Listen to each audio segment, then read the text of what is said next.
everyone, welcome back to my channel. Hi, because I know you've been here before and you came back and I'm blushing or whatever. So yeah, hello beautiful people of the internet, it is your girl here, Emmy. I'm your host, clearly, for today's Mercury series. First, before I go any further, you know what to do. You don't hit that subscribe button, because if you're gonna come back, and I know you're coming back, why are you not subscribing? Because you know that helps me out, right? And after you subscribe, if you scroll down a little bit more in the description box, you will see an Etsy link. Yes, I said Etsy link. There are candles that are for sale. It is the holiday season. It is the winter. I know you're feeling cold. I know you're feeling the need to be cozied. I know you're trying to set the mood for your lovers, for your one-night friends, okay? And what better way to do that with some lovely, beautifully scented, Emmy has picked out candles that are available for you for under $10. Help me out. Don't you see a girl out here trying to hustle? So, if self-care is the vibe that you're looking for, Emmy can provide. Hit the link. Hit the Etsy link. Sweet tart candles are available in the link right below. Check them out. At least look at them. At least star the page. And at least thumbs up this video. Come on, work with me here. I take the time out of my day and read you. All I'm asking is for a thumbs up, a subscribe, a click on my Etsy link.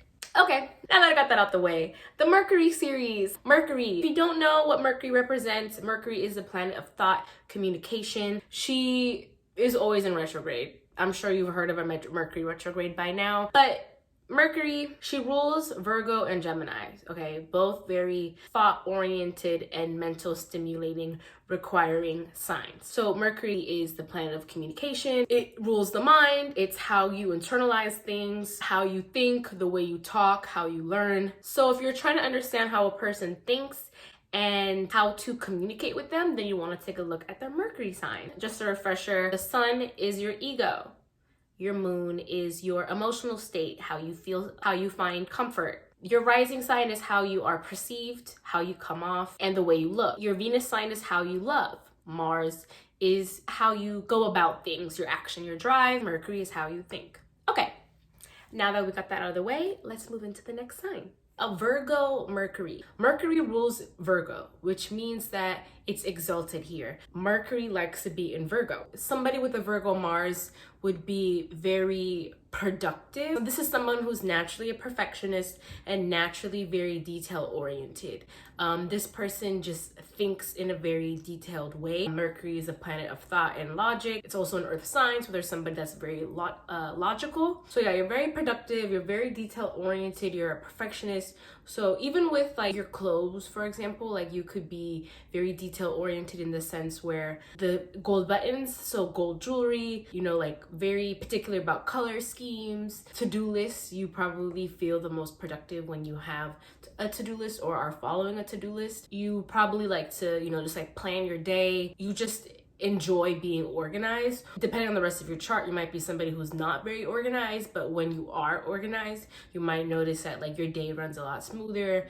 Your mental is less chatty, less like moving in a circle, and more like, okay, boom, boom, boom, when you are organized. Depending on the rest of your chart, what's aspecting your Mercury, like this could be a struggle for you, or it could be something that is naturally easy for you. But holistically speaking, I feel like your planner is probably your best friend. You look for perfection, you see it, you think it, always focused on like what could make something better. That's just like how your mind works. Virgo is ruled by the stomach. What does the stomach do? It breaks food down and processes it, right? So you're very good at like, so Gemini, for example, is also ruled by Mercury, and they like to learn about a bunch of different things. That's kind of like their thing, jack of all trades, master of none. Where for you, you're the specialist. You're someone that gets very detail oriented. You're somebody that can like take a topic and break that topic down into little segments and then like really like dissect it. Like that's just how your mind works. Like you see a problem and you're able to like break the problem down. Virgo energy is very detail oriented, it's very analytical, it's focused on the facts. Being that this is Mercury, the planet of communication, you probably pick your words very carefully, probably very aware of the people around you because you are so analytical, very observant. This is somebody who's more introverted. It could take you a while to really open up to people. You know, when you're in a new setting, you might just really like just observe folks around you, picking up their vibe, you know, just like paying attention to everything. Like Virgos, you peep everything. You peep the things that people think is not going noticed. So you take that data and then you figure out, you know, okay, you're somebody that appreciates upfront. I'll talk to you more upfront.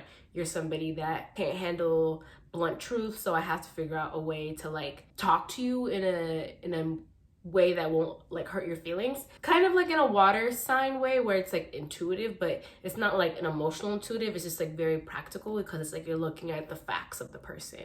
But yeah, even though it's not emotions, you are very just like considerate of people. You're the house of service, so you are, yeah, you're just aware of like what you're putting out. Common sense is a big thing for you.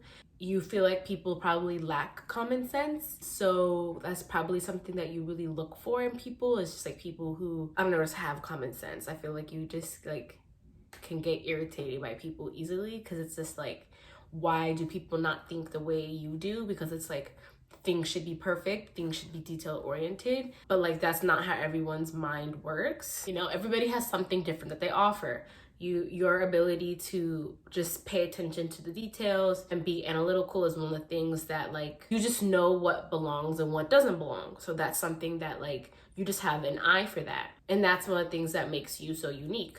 Whereas somebody like a Sag who does not pay attention to the details, but they can see the big picture, they're very optimistic. There's somebody that, you know, is very good at motivating people. So we all bring something different to the table, but for you, like common sense is very like important, where somebody like a Sag, like I was saying, like somebody who could also be like optimistic and like positive energy to be around is very important to them, if that makes sense. So nothing is better nor worse. I'm just saying, like, you know, that's the whole point of all the signs. We all bring something different to the table, right? Just like people, friendships, we all bring something different to the table. This is the planet of communication, so you might be a soft-spoken person. You're very intentional with your words. You probably speak very like to the point, not really one to like fluff words. You don't like to draw a lot of attention to yourself, or like people don't like people who draw a lot of attention to themselves either. I guess that could mean a lot of things. That could mean like even in like communicating, like people who just like really want to cause a scene. It's like, yo, hello, we're just trying to have a conversation here. There's no need for all the theatrics. It could even just be like how people present themselves and people who are very flashy. Like you guys are just like very humble people. So you get kind of like turned off by people who lack that humility. I feel like y'all are like pretty classy folks. Virgo is ruled by the 6th house, the house of health. So you could be really into yoga, you know, you could be like plant-based, vegetarian, just very like health conscious, aware of your body, like to work out regularly. Like you might feel better, or you might feel like your mind is more relaxed when you're, you know, doing those things. Whatever your routine is for you, it could be going to the gym, it could be doing yoga, you know, it could be eating clean, it could be, you know, actually detoxing. Like whatever it is for you, you might notice that your mind is a lot more at ease, or you might feel less anxious. I feel like this placement might suffer from anxiety, just because your mind is always racing and you're just always focused on the problem because you're always trying to make things perfect. So the extreme side of that would be like, you know, developing some sort of like, I don't want to say you have a mental health illness, but I'm just saying, you know, anxiety or depression can come with that when you're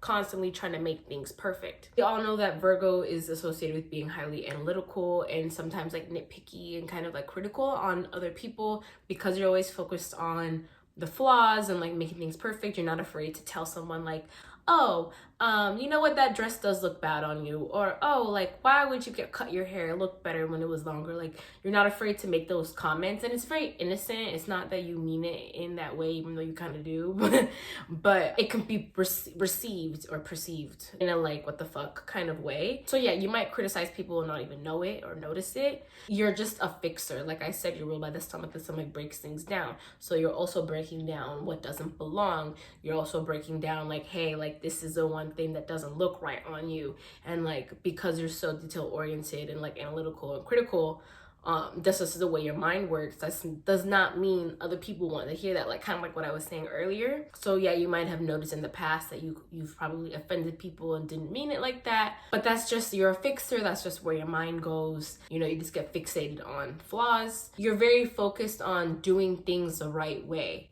and not everybody cares to do that. Some people just like to do. Some people just do.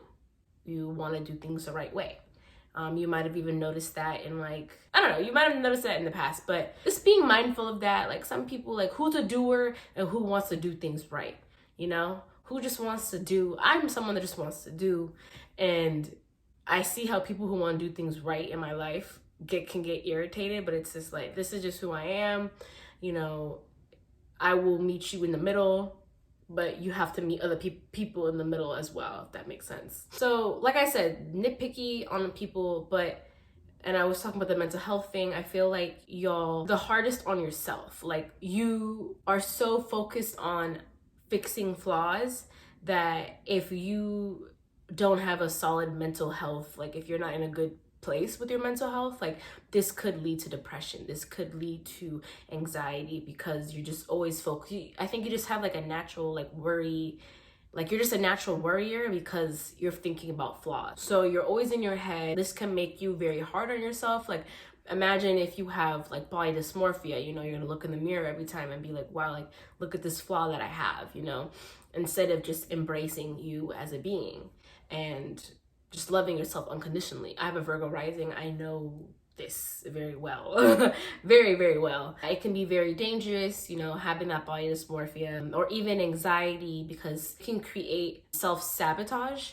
or even like imposter syndrome, depending on what situation this is referring to, because you're always just worried about something. And then when you're worried about something, you're going to manifest the worst possible situation, because all you're seeing is the worst possible situation. So, you know, just really being mindful of your mind. You know, that's where we can learn from Pisces.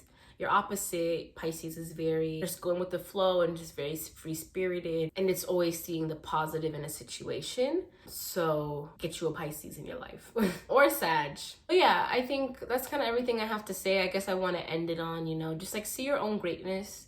You offer a lot to the world. People are not paying attention to the small details the way you are. So relax, live it up. Yeah, I think that's everything that I have for a Virgo Mercury. Comment down below if I forgot anything, if it resonated with you. I do appreciate you watching this video, and if you stuck to the end, thank you. The next video will be in Libra, and okay, bye.